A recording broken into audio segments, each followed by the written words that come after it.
Mr. Ama, so you are the General Secretary of the Ghana National Association of Small Scale Miners. Do you find that people lump you with the Galamseys and look at you and point fingers at you and say you are destroying the land? Do you get that a lot? First of all, good evening. Good evening. Yeah. I think it happens a lot of because of information gap, as I would say.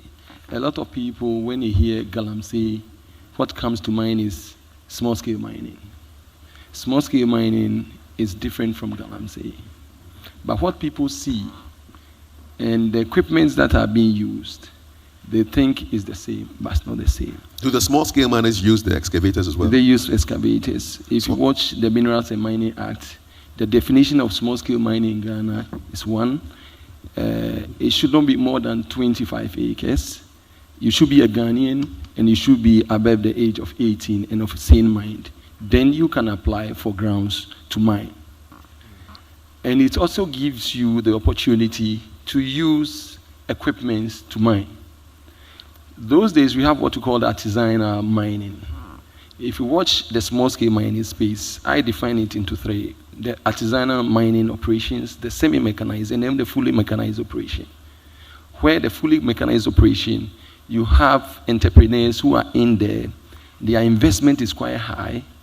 They use highly skilled personnel in their operations, and you see them like the large scale, but just in size. Then you have the semi-mechanized operation where they open their pits and employ a lot of people. Some use boards and others. Then you have those who are doing artisanal. Most of them, they don't even apply for license, and their impact are not that much. They can be farmers. They come during the dry season in groups. They pick, they lose, and get some income.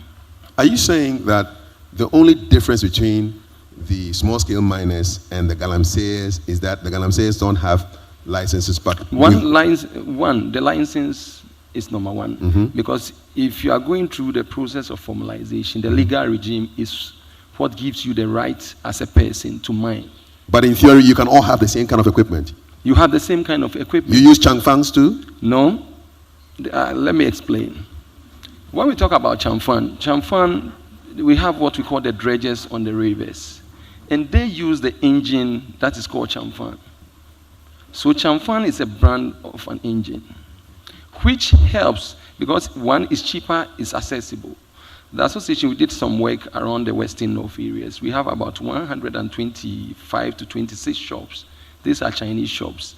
Each of them is selling this equipment, about 100. So if you multiply with 120, you could get about thousands of changfangs that are already in the system. So changfang is just a brand that are used for many things. Some use it for irrigation. They can use it with a pump and pump their water in for irrigation. Some use it for vulcanizers, using it. So that engine is multi-purpose. But 90% of these engines are used for dredging. That's why you see them a lot on our river bodies. Is it legal? It's illegal. The law does not permit dredging in this country when it comes to. These are the red zones, the water bodies. Then we have a buffer of 100 meters. You don't work closer to highways. So if you see people working in the river body, you see them working closer to highways within the buffers of 100 meters, close to electric pylons and all that. They are all perpetrating illegality. The license that is issued to every small-scale mining is site-specific.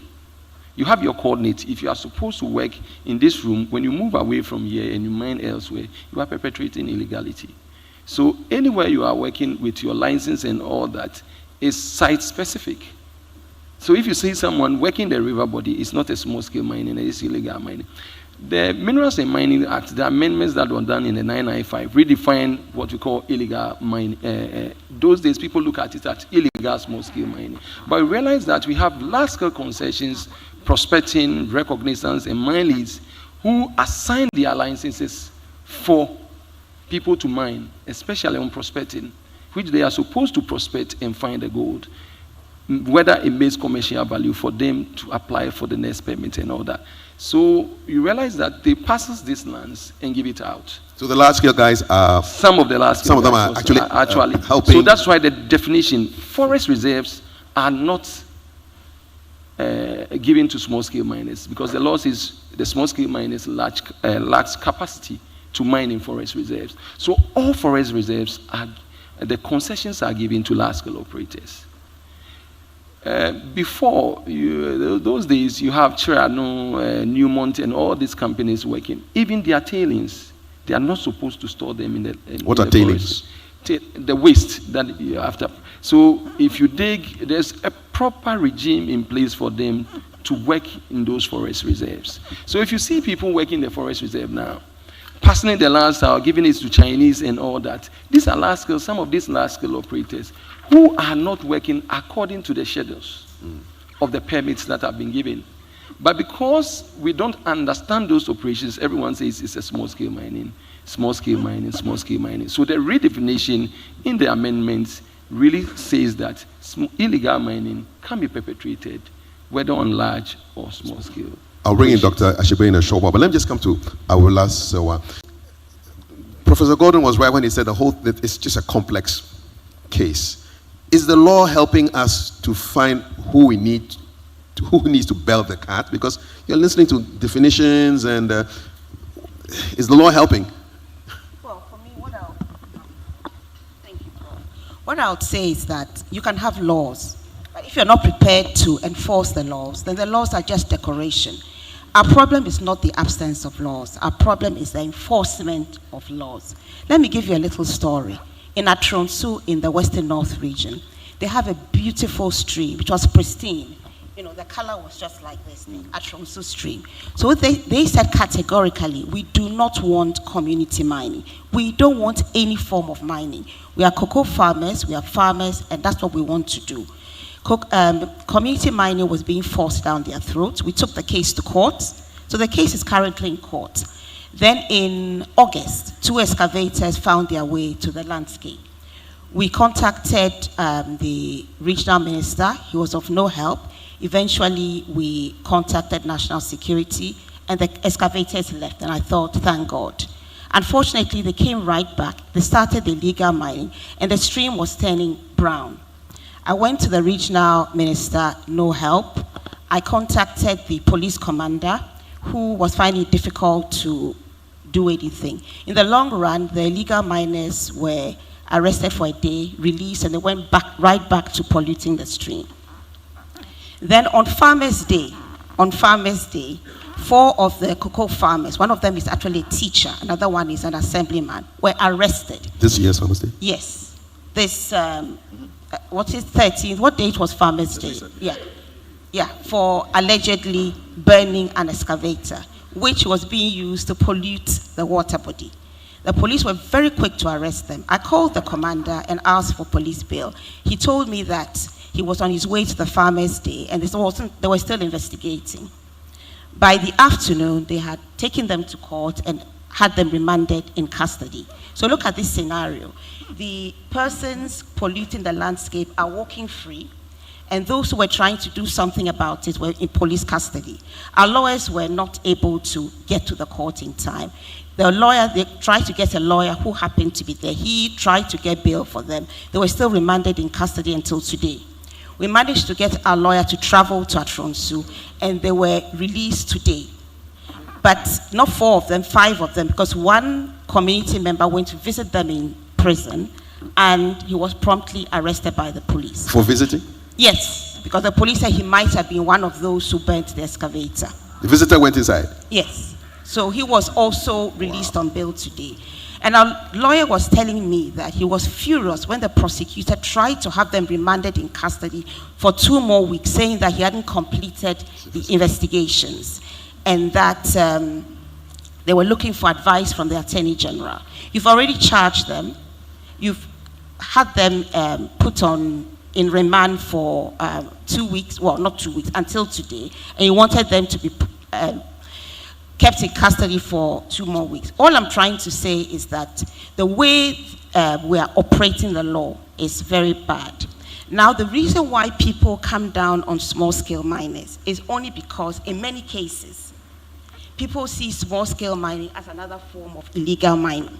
This present case I was talking about, the police commander told me that they had a license, and it was sent to me. It was supposed to be a community license. Now, as Professor Frimpong Boateng has told us, even if you have a license, if you go outside the parameters of your license, what is it? It's illegal mining. Just back it up a bit for me. What is community mining? How is that different from the other kinds of mining? You know, we masquerade under so many things. Call it community mining. Just call it anything.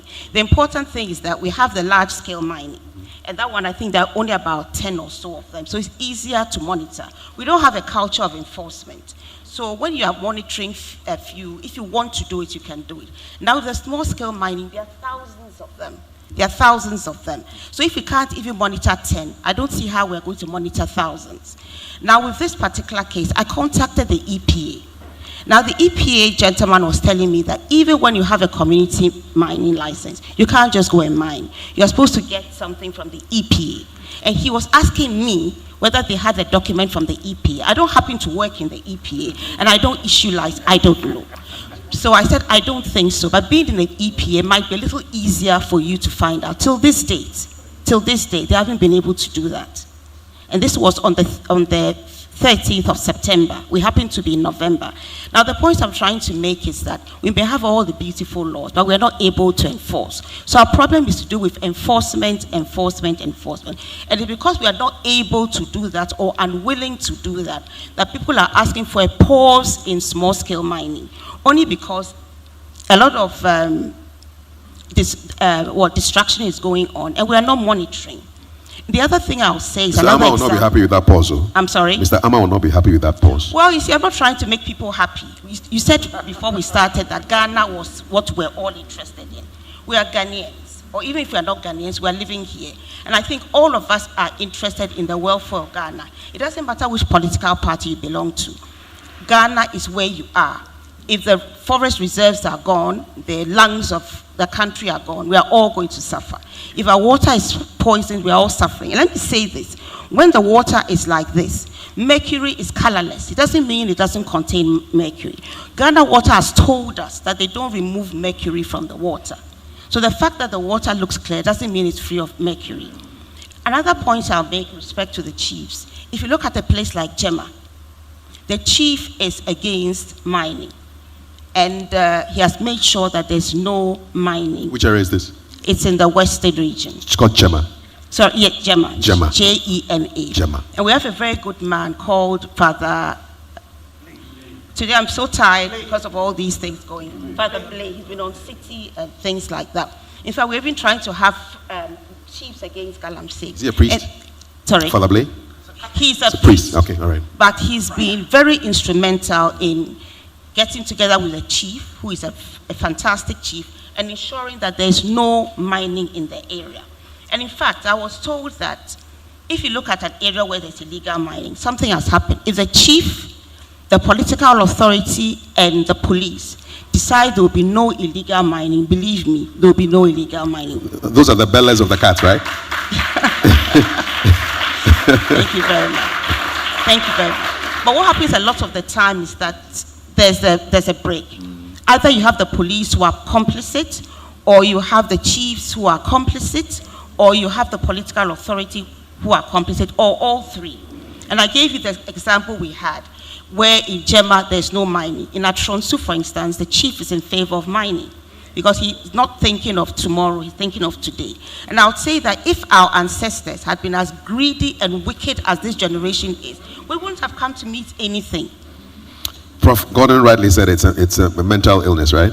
What's happening here? Yeah. It's greed. It's greed, huh? Thank you so much, Awolaso. Now, yeah, sure. Thank you.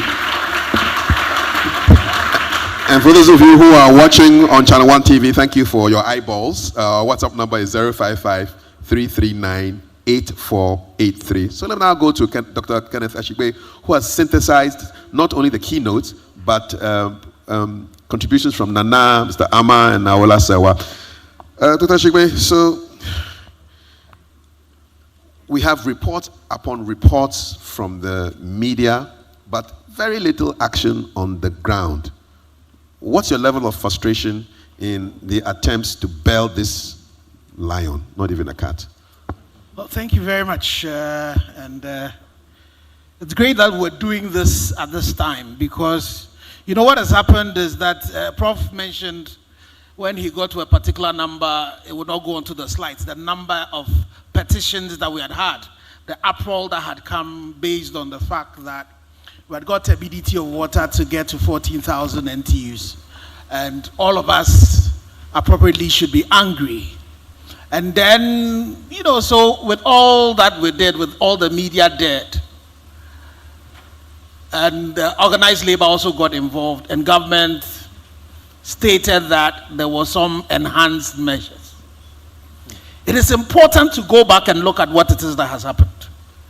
One of the things that was promised was the fact that when Parliament returned on the 15th of October, we're going to have the repeal of that obnoxious law. The law that saw the NDC and the MPP sit in Parliament and decided that they will give the president the power to allow people to go mine in forest reserves, including areas of critical biodiversity areas. And again, look at what the media did. Who were giving those licenses to go into those places? So again, when we mention the fact, the issue of illegal mining, and we attempt to scale it to small scale, to only small scale, we make a grave error. You see, the interesting thing was that Gordon, he doesn't like mentioning names. But me, I'm one of the few who would mention names. Achimota mining.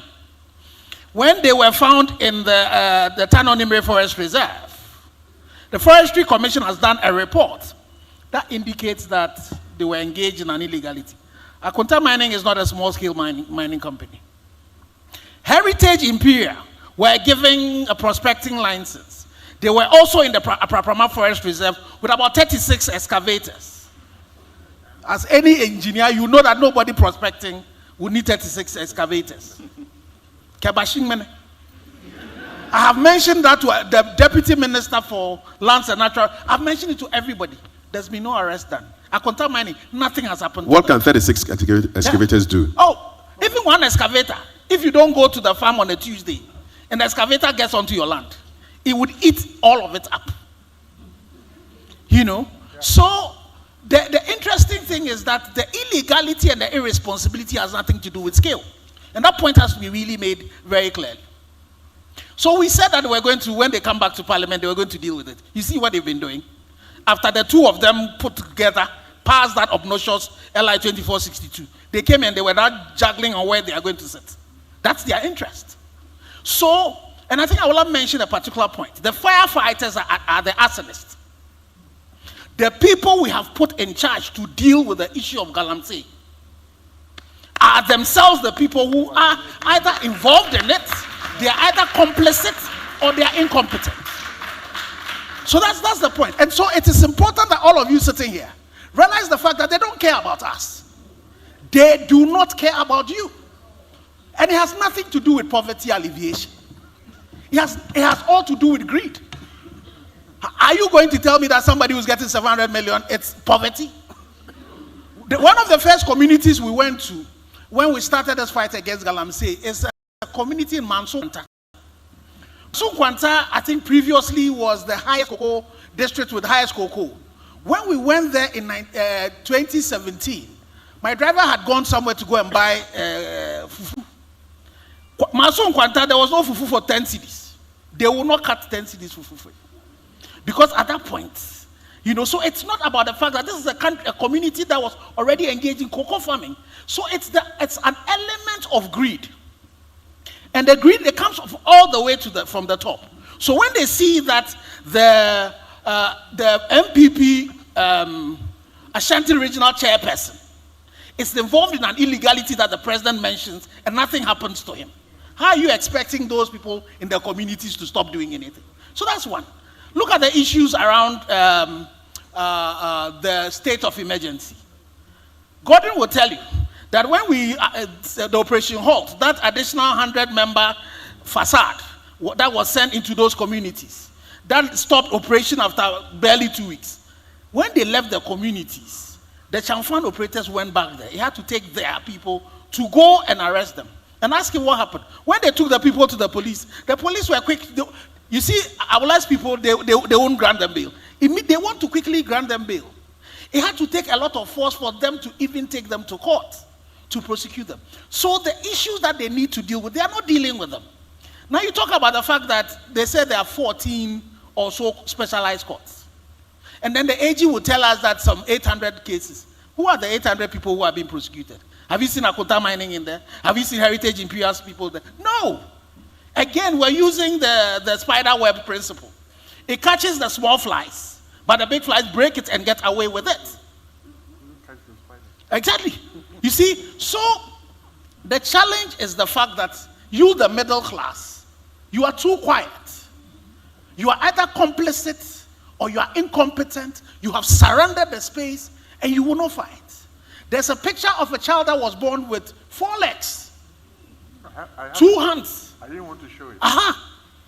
When, without genitalia, when that baby died and they did the postmortem, the bone marrow was the level of toxicity in the bone marrow. In 2017, the Water Research Institute, when we did a camp, they had gone into one of these communities. They bought bread by the side of the road. When they tested the bread, the level of toxicity. So this problem that we're talking about, it's a problem that concerns you and I. But all of you, some of you will call and say, but you know there's elections coming up. Why are you talking about this? So we've sacrificed governance for just elections. And we are going with it. So our frustration is the fact that nothing is happening. And that's the reason why I'm happy that we're doing this today. So that we can call on all of us today that we need to go back. The question that Kafi, you are asking, we need to go back and ask the president. We need to ask the government, that the committee that has been formed, what are you doing with all the things that you said you're going to do? Why is it that when Ghana Water wanted to come and hoodwink us with that turbidity of water that had moved from 14,000 to 9,000 units, which is so far away from 5,000 NTUs? 5 NTUs, they wanted to celebrate it. What's happening? So currently we are writing to Ghana Water. We are asking them to tell us the level of trace metals and heavy metals in all waters that they are treating everywhere. They claim that they've sent the water samples to Water Research. We wrote also to FDA. They have not responded. We've written to Ghana Standard Authority. They say they are not the regulators. We should go and talk to the regulators. Nobody wants to bail the cat. You see? Nobody wants to bail the cat. Yes. These are the people who should be bailing the cat, who are all running away from bailing the cat. So, and I think, Prof. God, the point you make about the fact that we should start letting everybody pay for how much of their water that is being treated, I think it's a very good point. Because all of you know that at the last major PRC review that was done, you are all paying an additional 1% because of Galamsey. Do you also know that they've stopped using aluminum sulfate, alum, in doing the coagulation? And you know what they're using? They're using a chemical that is used in treating wastewater to treat the water that you're drinking. Yep. And it's the polymer. More expensive. It's very, very expensive. Yep. So the challenge we're dealing with is not something that you sit and think that it's somebody else's problem. It is your problem. The level of spontaneous abortions that are happening in some of these communities, grave. Renal diseases, very grave. And the interesting thing is that, again, Prof showed it, because of the promiscuity that's happening there, the level of HIV in these communities are very high. Wait till one of these HIV patients has a renal disease and they go and put him on a dialysis machine, and you should be the next to go onto it. Dr. Kenneth Achigbe, in case you just joined us, it's a conversation on Ghana's death by Galamsey. Who will bail the cat? It's live on ChannelOne television. And with all these thoughts, I'm sure you also have thoughts bubbling in your heads.